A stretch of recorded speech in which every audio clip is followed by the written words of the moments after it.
No royal selfies? No Facebook? And just what board game has the royal family banned? Life near the throne might be glamorous, but it isn't always easy. Keep watching to find out what else Prince William isn't allowed to do.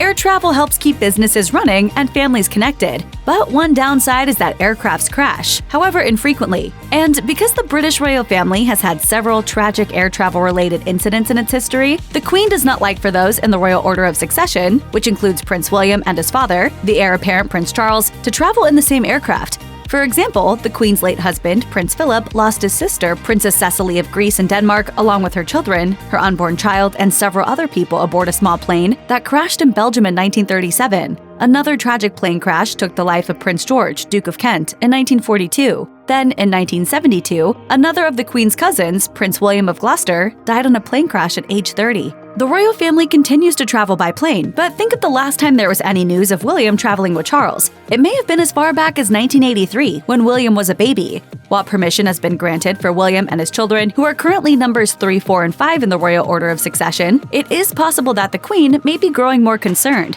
We wouldn't be surprised if the Queen denied William and his children permission to travel together one day. And if you're not careful, duty can sort of weigh you down an awful lot.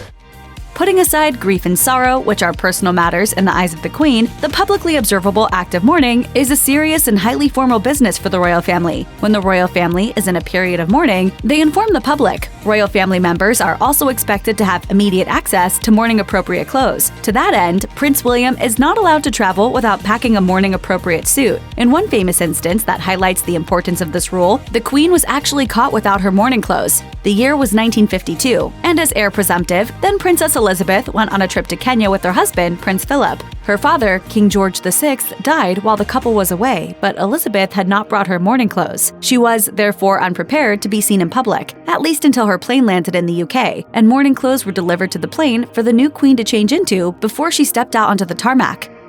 Although the Queen has, at least once and seemingly inadvertently photobombed a selfie, you'll likely never see her take a selfie. That's because she isn't a fan of the selfie, according to what a former US ambassador to Britain, Matthew Barzin, told British magazine Tatler when the two spoke at the Commonwealth Games. And as it goes in the royal family, when the Queen does not like something, others tend to avoid doing that thing. Accordingly, Prince William is not allowed to take selfies with fans. Although some members of the royal family have posed for selfies taken by fans, including William, it happens infrequently, in large part because at a typical meet-and-greet event involving the royal family, the Queen will be present. Turning to take a selfie with a fan might involve either their own or the fans turning one's back on the Queen. That is considered impolite and therefore not allowed. Accordingly, fans who attend such events may be told that they, too, are not allowed to take selfies with the royals. Hello everyone. So it's my mom and the granddad.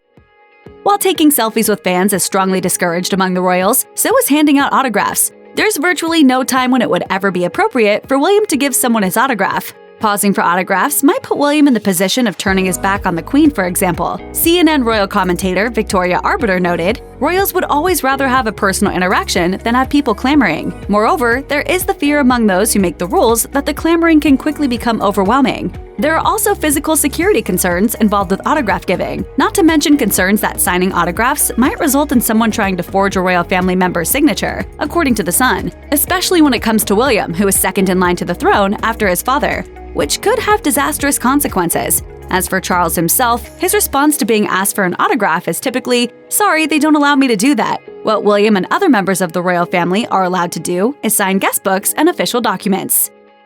Overnight guests of the Queen should not send themselves off to bed before Her Majesty decides that it's finally time for her to pack it in for the night, according to Zarif Hardy, a coach from the Australian School of Etiquette.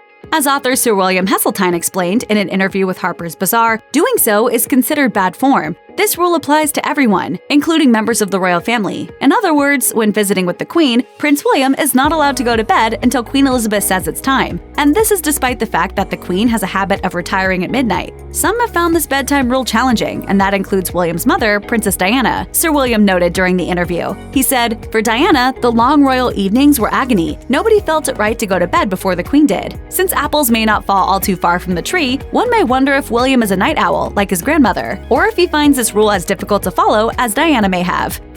When dining with the Queen, one would be wise to do as Her Majesty does. That means, among other things, sitting down only after the Queen has taken her seat and picking up one's utensils to eat only when the Queen is doing so. Of course, what that means is that when the Queen is done with her dinner, so are you, even if you happen to have food left on your plate at the time, and even if it's food you had hoped to consume. This particular rule is also consistent with the general proposition that you can't stray too far off the path of acceptable royal behavior if you not only comport yourself in the manner of the Queen, but also always follow her lead.